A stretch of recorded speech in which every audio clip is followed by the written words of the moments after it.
How to change group photo icon on iPhone. To get started, first of all go ahead and open up the Messages application on your iPhone. This app is your primary place for sending and receiving both iMessages and standard SMS texts. Once you're here, tap on the group conversation for which you want to change the photo.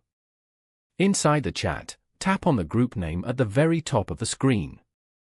This will take you to the group's information page, where you can manage its settings. On this page, tap on Edit in the top right corner and select Edit Name and Photo.